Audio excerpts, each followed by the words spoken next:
very transformative.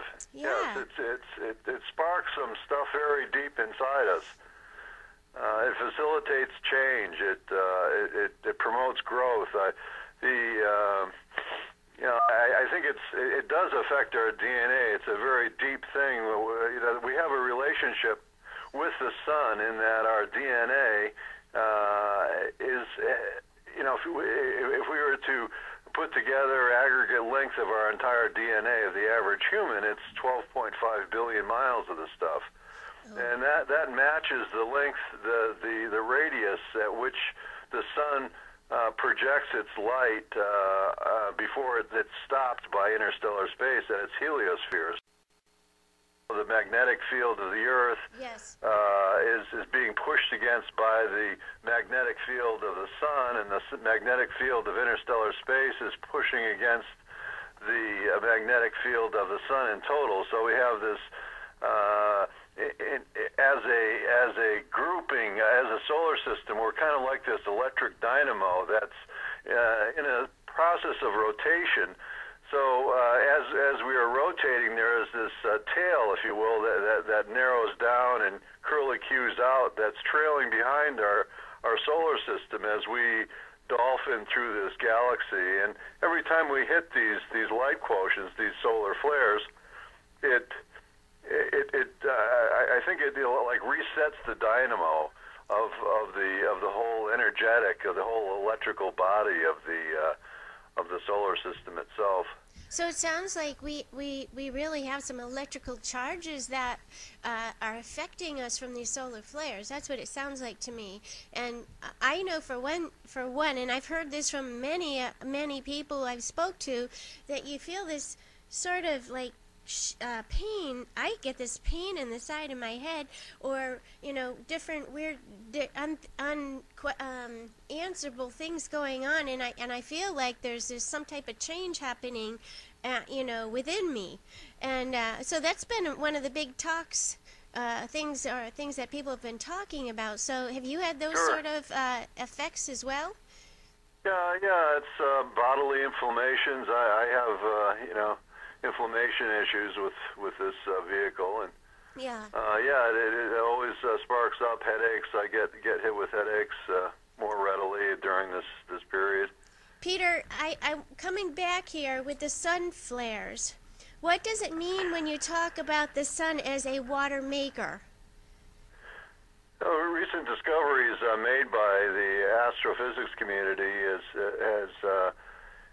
has found that the star system, or the nebula of Orion, the Orion constellation that we see out in the skies in the winter up here.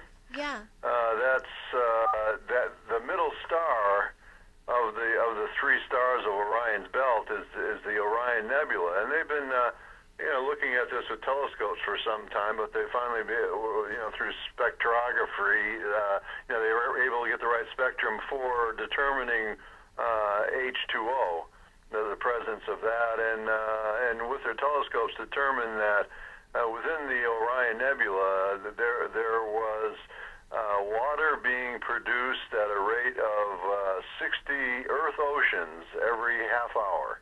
Whoa. Whoa. And as well, there's another galaxy that they found with a black hole at the center of it. That in the lower image, it's a graphic rendition of this, where there's water being ejected out of a black hole, just being produced at level, tremendous levels, far beyond the Orion Nebula of producing water. So what this is. To me, it's always been this great mystery. Where did water come from? Half the planet is water. So right. It appears to be just some stuff that's in space. That's a product of the sun. So a nebula is an exploded sun that's now coalescing back into a organized star system. So, for instance, our sun used to be a nebula, and that coalesced over time and separated all the various elements, and two of those elements being hydrogen and oxygen. Now, this encodement of of the bonding sequence that we see in this image shows how the angle of 104.5 degrees at which the hydrogen attaches to the oxygen generate the three primary sacred geometries upon which all form is based. So there's this kind of there's a geometry for life that's carried along with the substance of life, which is water, and it's all activated by the sun. So the sun activates photosynthesis, makes kind of bonds DNA, which is memory and coding, into water, which is substance and form, and then it hangs off of this kind of fabric in space, which is gravity. And I think that's what we're seeing in these earth ring forms is how gravity coalesces. And it's kind of not knowing for sure if that's the case. To make sure, you would say, well, it's the fingerprint of God. It's so what we're looking at with these geometries is the intelligence of the Creator coming through and manifesting itself on multiple levels. Wow. So that's stars.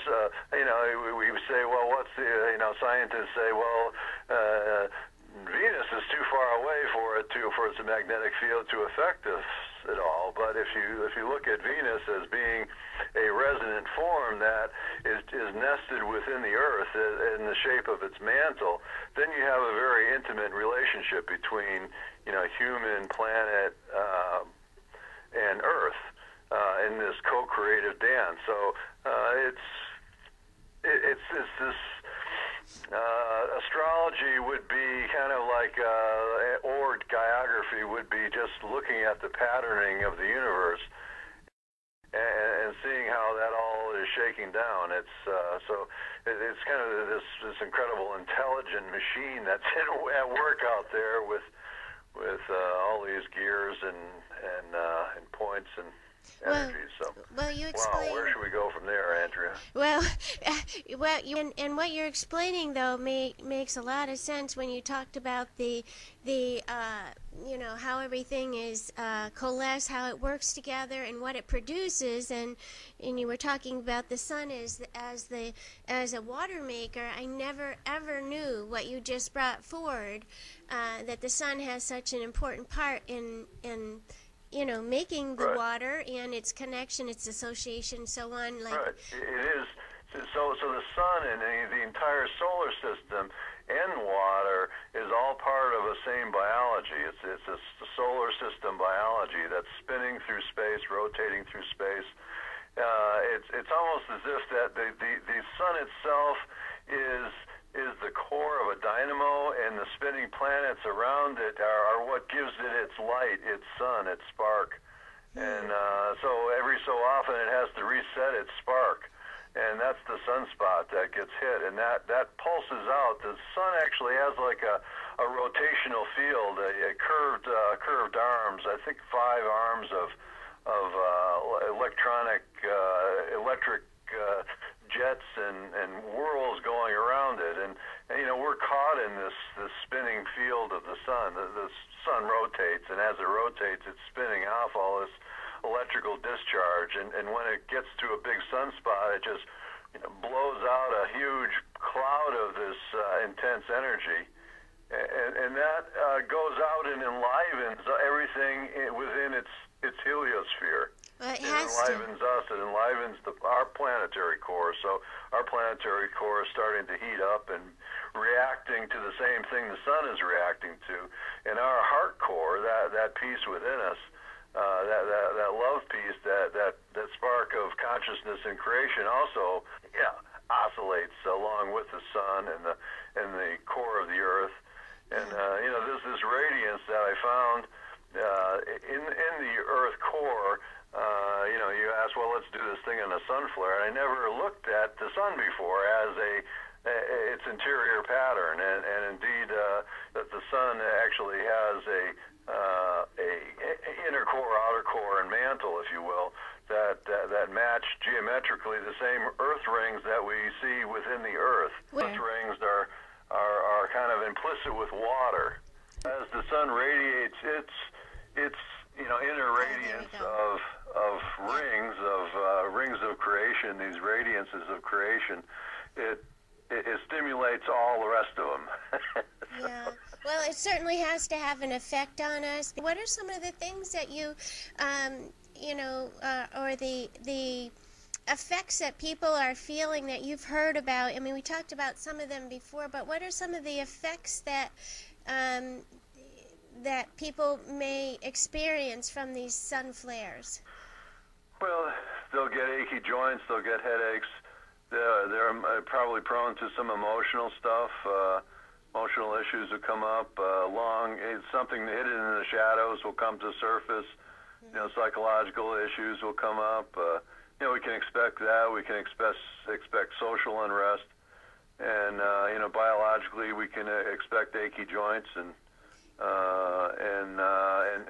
geophysically we can expect earthquakes, which can really affect our daily life in some big ways. Well, where these earthquakes occur is, I don't know, anybody's guess. Yeah. But many of the volcanoes on the Earth are all there. I read where one out in Bonn, Germany, is starting to stir up. A huge one that goes off every 12,000 years, and it's overdue at this point. Oh. So that's starting to bubble, and we got volcanoes all over the planet starting to bubble up, and these are all, this is the function of the galaxy. So there's a renewal of the Earth's energy field. There's a renewal of our energy field every time we go through these things. The ancients of England would, had their calendar stones, calendar sites, circles of stone tuned to this. They were very keen on when this was going to happen. When is the 11-year cycle going to happen? And I feel that they were so all about that because it fertilized, and so they gathered up as much of that solar energy as they could and infused it in the land as a kind of fertilizer. That enlivened growth, that promoted happiness, and whatever. So it's we have this waning, the end of the cycle, the undoing of the wars and such, in Iraq. It's the last solar cycle was when the Iraq War started. So yeah. What's the military up to now? They got to keep blowing up stuff in order to keep making money. So. Yeah, that was 2001, and it's so interesting. We're just about to the end of the show here, so I do think that the next program on Turn to the Stars is going to be just about that subject there, the what's happening with the United States as far as ending war and this 11-year cycle. So, but Peter, I do want to say a huge thank you for you taking the time to be on Turn to the Stars today and bringing forth this information and sharing your knowledge. And I hope everyone watching will contact Peter for their gaiagraphy, and that best place for them to be on Earth to achieve their life goals. So Peter, thank you so much for appearing. Thank you, Andrea.